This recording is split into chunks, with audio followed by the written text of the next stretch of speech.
I never fucked anybody over in my life. Didn't have it coming. You got that?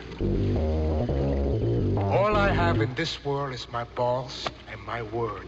And I don't break them for no one. You understand? I'm sorry, Dave. I'm afraid I can't do that.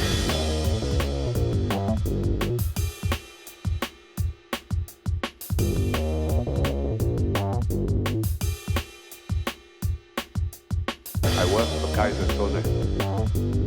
Tu me déçois énormément.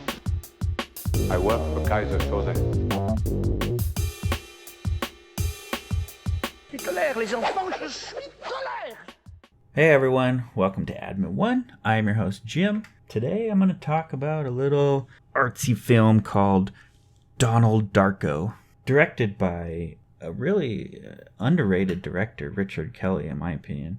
I'd like to see more of his stuff, but maybe we never will. I don't know.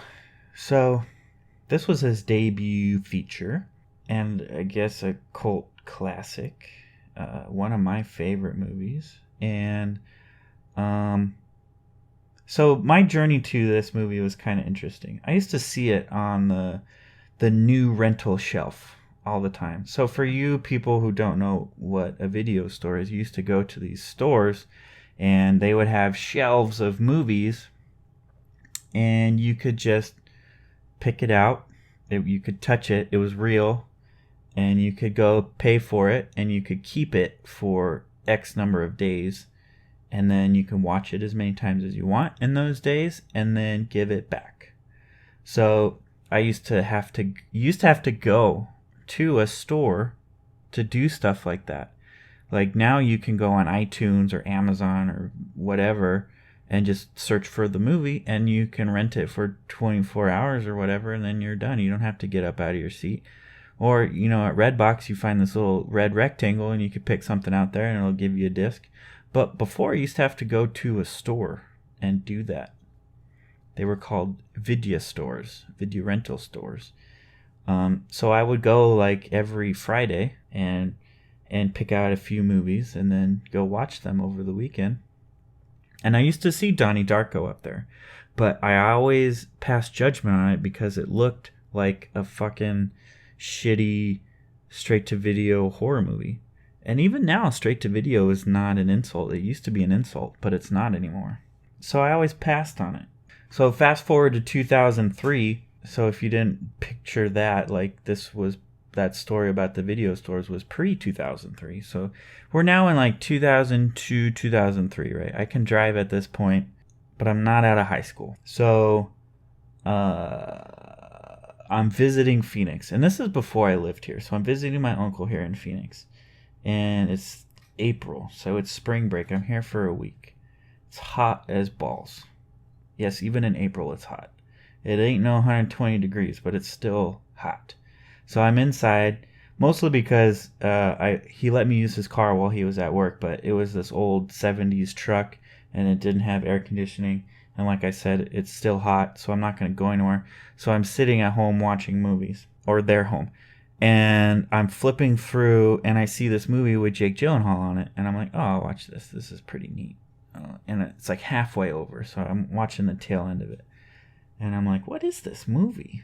And I get to the end and it's Donnie Darko. I'm like, oh, it's that movie? Like, who would have thunk it?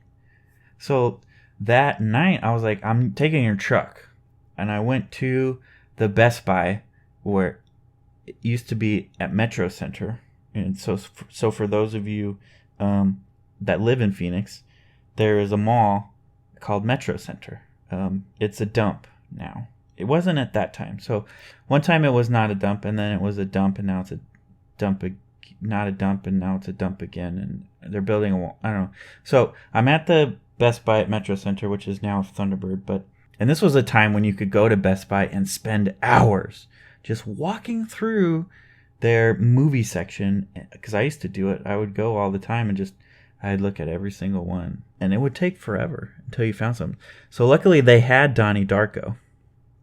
And I snatched it up on DVD because Blu-rays didn't exist at that time. And I watched the shit out of it.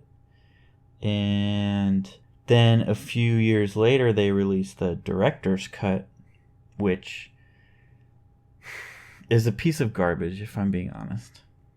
It really is. What it does is it takes this movie, which forces you to think about what the movie is and what it means to you, and tries to explain it. So this work of art that you had before, where you could interpret your own things, is now explained. That really ruins it. So if you've never seen Donnie Darko, or if you have seen the theatrical and you're like, I should check out the director's cut, skip it. Arrow came out with this sweet new box set. Throw the director's cut disc away. That's not the version you need to be watching. It changes a lot too, and not just structure of the story and explaining things, like the soundtrack has changed. So here's this movie where I'm used to all this stuff, and then all of a sudden everything's different, and not in a good way.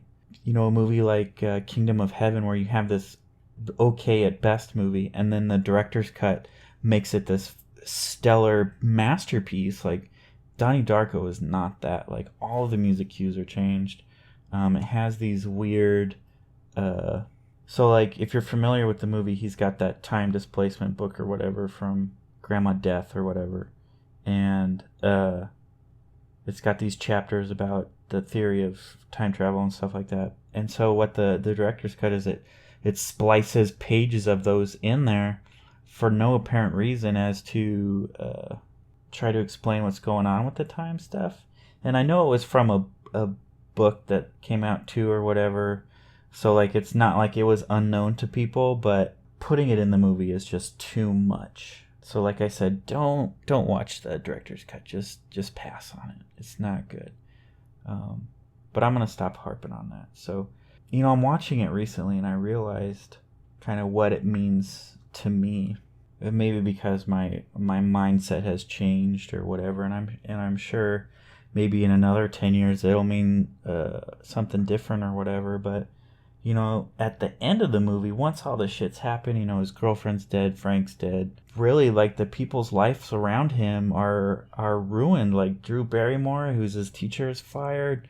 Patrick Swayze, who's a piece of shit anyway, his life is now ruined. All these people, everything that has come to transpire in these 28 days is just falling to shit around him.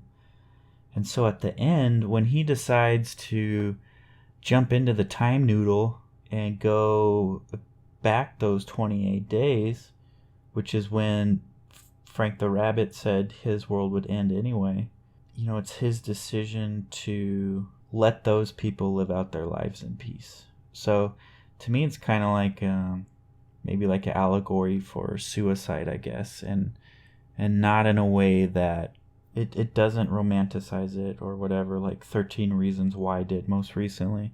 And I'm not going to venture too far into it, because this is not something I'm qualified to talk about by any means, but I think that's kind of at least to me, what it means.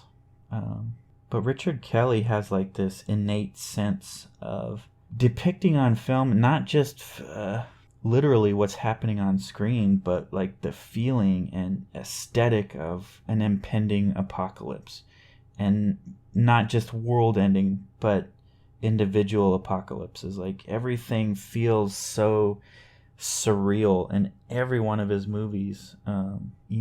Southland Tales, which is highly underrated. I know some people hate it, and it's weird for me to see the film circles I run in, these people that don't like it, but that's your taste or whatever. But to me, it's always felt like the world is ending in that picture. Obviously it does, but even in the box, it's got that same, I don't know, otherworldly, ethereal feel to it. So aesthetically, that's one of my favorite parts of the movie, is the way it feels. Why he chose 1980, I don't know. Maybe because it was in the middle of the Cold War, I guess. Who knows? There's a bunch of cool shit on the Arrow Blu-ray release that I haven't got to yet, so maybe there's some explanation into the production process that I haven't discovered yet. So, and speaking of the Arrow release, that marks the 5th time I've bought this movie. So I bought it the first time on DVD that I told you about, right?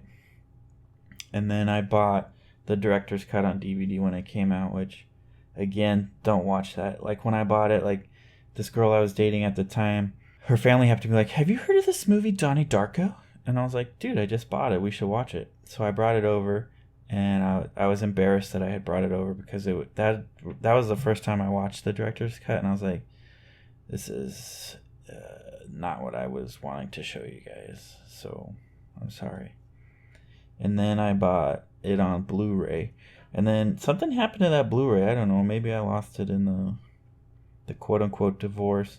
So I bought the Blu-ray again, and then, of course, Arrow comes out with this kick-ass box set, so I had to buy that again. So that's 5 times.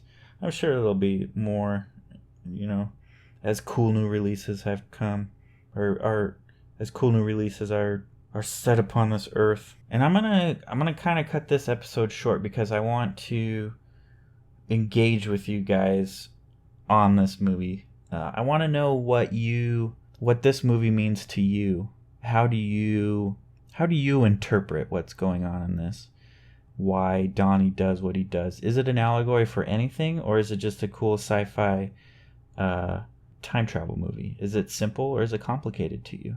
What did you think of the sequel? Yes, there's a sequel to that. Did you know that? Yeah. Jake Gyllenhaal's not in it, but his sister is. Not Maggie Gyllenhaal, but his sister from the movie is in it. It's called S. Darko. I've watched it one time. I thought it was okay, if I'm being honest. This movie didn't need a sequel by any means. It's one of those where it's like, why? Why did you even waste your money on that? But it's your money, whatever. You can do whatever you want to. What did you think of the sequel, though? Engage me on that. So, with that, I'm cutting this episode off right here. Thank you for listening to it. So until next time, that's a wrap. Mr. Brown, that's a little too close to Mr. Shit. Are you the police? No, man. We're musicians. I work for Kaiser Soze. Je me suis énormément. I work for Kaiser Soze. Je me suis énormément. Here's the fucking money, shithead!